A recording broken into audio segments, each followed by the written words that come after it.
हाय दोस्तों, आपका स्वागत है हमारे YouTube चैनल पर। यह FCFS का सेकंड लेक्चर है। इस लेक्चर में हम लोग दूसरा क्वेश्चन देखने वाले हैं। तो सेम पहले की तरह इसका शेड्यूलिंग टेक्निक सेम है। सिलेक्शन क्राइटेरिया क्या है? अराइवल टाइम है। Mode of operation non preemptive. Non preemptive का मतलब किसी प्रोसेस को फोर्सफुली डीएलोकेट नहीं करते हैं। तो कॉन्फ्लिक्ट रेजोल्यूशन कैसे करेंगे हम लोग? लोअर प्रोसेस आईडी को लेकर। ठीक है, हमारा क्वेश्चन दिया है, process ID, arrival time, burst time दिया हुआ है और हमें फाइंड आउट करना है completion time, turn around time और वेटिंग टाइम। और क्या क्या कैलकुलेट करना है वो नीचे भी दिया है।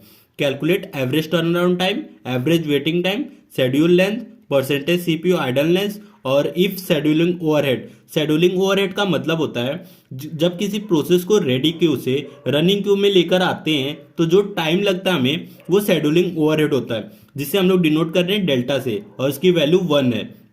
और इनपुट आउटपुट बर्स्ट टाइम पहले की तरह इस बार भी 0 मैंने लिया है। तो ठीक है, तो सबसे पहले हम लोग अपना गैंट चार्ट बना लेते हैं। ये हमारा रेडी क्यू है।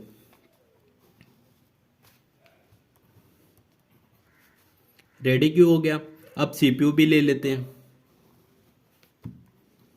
जो सीपीयू को हम लोग बनाएंगे वो हमारा होगा गैंट चार्ट।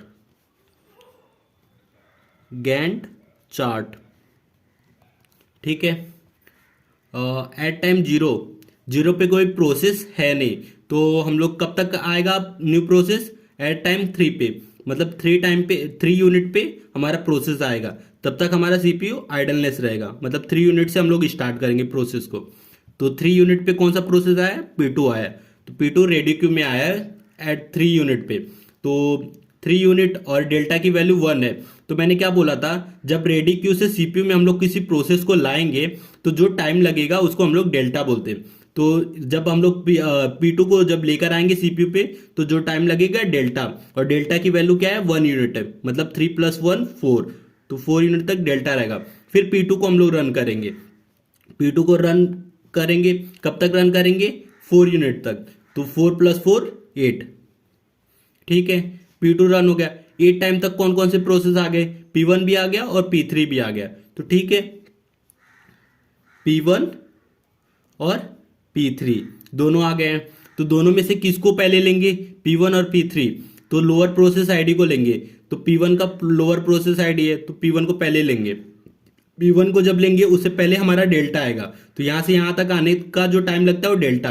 तो डेल्टा की वैल्यू कितना है? 1 है। तो 9 यूनिट तक रन करेगा डेल्टा। फिर डेल्टा के बाद हम लोग P1 को लाते हैं। P1 कब तक रन करेगा? 2 यूनिट तक। तो 9 + 2 11। ठीक है, फिर P3 बचा है तो P3 को भी कर लेते हैं।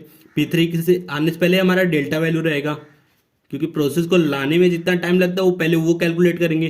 तो 12 यूनिट हो गया। अब फिर P3 को रन करेंगे। कितने यूनिट तक रन करेगा P3? 1 यूनिट तक। ठीक है, 13 यूनिट तक रन किया। तो P3 का भी हो गया। तो अब सबका ये मतलब ये फिलअप कर लेते हैं। तो P1 का कंप्लीशन टाइम कब है? P1 का कंप्लीशन टाइम 11 पे है। ठीक है, P2 का कंप्लीशन टाइम कब है? P2 का कंप्लीशन टाइम 8 पे है। P3 का कंप्लीशन टाइम कितना है? 13 है। ठीक है, कंप्लीशन टाइम हो गया। अब हम लोग कैलकुलेट करते हैं turnaround time. Turn around time का फॉर्मूला क्या होता है? Completion time minus arrival time. ठीक है, पहले का कंप्लीशन टाइम 11 है और अराइवल टाइम 5 है। तो 11 - 5 कितना होता है? 6 होता है। 8 - 3 कितना होता है? 5 होता है। 13 - 8 कितना होगा? 5 होगा। ठीक है, टर्न अराउंड टाइम भी कैलकुलेट कर लिए और वेटिंग टाइम भी कैलकुलेट कर लेते हैं। वेटिंग टाइम का फॉर्मूला क्या होता है? Turnaround time minus burst time plus input output burst time. ठीक है, यहाँ इनपुट आउटपुट बर्स्ट टाइम की वैल्यू 0 है, इसलिए हमारा फॉर्मूला क्या हो जाएगा? Waiting time equal to turnaround time minus burst time.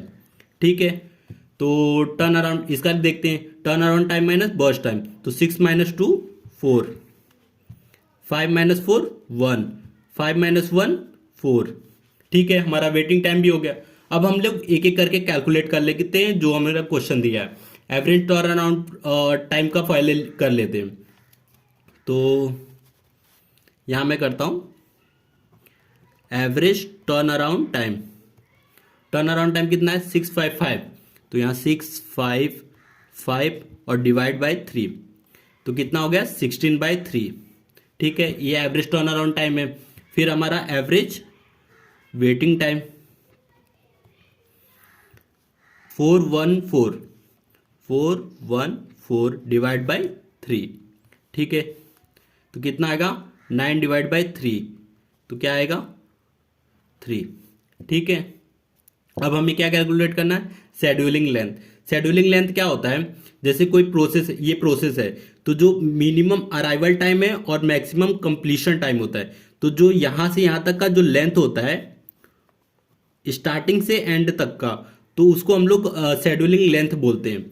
जिसे हम लोग इसे डिनोट करते हैं, जैसे मैं यहां लिखता हूं scheduling length L equal to maximum completion time minus minimum arrival time. ठीक है, maximum completion time minus minimum arrival time. तो मैक्सिमम कंप्लीशन टाइम P3 का है, कब कंप्लीट हो रहा है 13 पे, और मिनिमम अराइवल टाइम सबसे पहले प्रोसेस कौन आया 3rd पे, P2 आया पहले 3rd यूनिट पे। ठीक है, तो क्या हो गया 10, तो हमारा शेड्यूल लेंथ कितना हो गया 10 हो गया। तो हमने average turnaround time find out कर लिया, वेटिंग टाइम फाइंड आउट कर लिया और शेड्यूल लेंथ फाइंड आउट कर लिया। अब हमें क्या फाइंड आउट करना है, सीपीयू आइडलनेस। सीपीयू आइडलनेस का फॉर्मूला क्या होता है, मतलब इसका मैं फॉर्मूला पहले लिख देता हूँ, फिर आपको सब समझेगा। And CPU idleness equal to percent CPU idleness divide by L equal to 0/10 equal to 0। ये हमारा सीपीयू आइडलनेस का हो गया। ठीक है, हमने सारा फाइंड आउट कर लिया। तो नेक्स्ट वीडियो जल्दी आने वाला है, और वीडियो अच्छा लगा तो प्लीज़ वीडियो को लाइक और हमारे चैनल को सब्सक्राइब करें।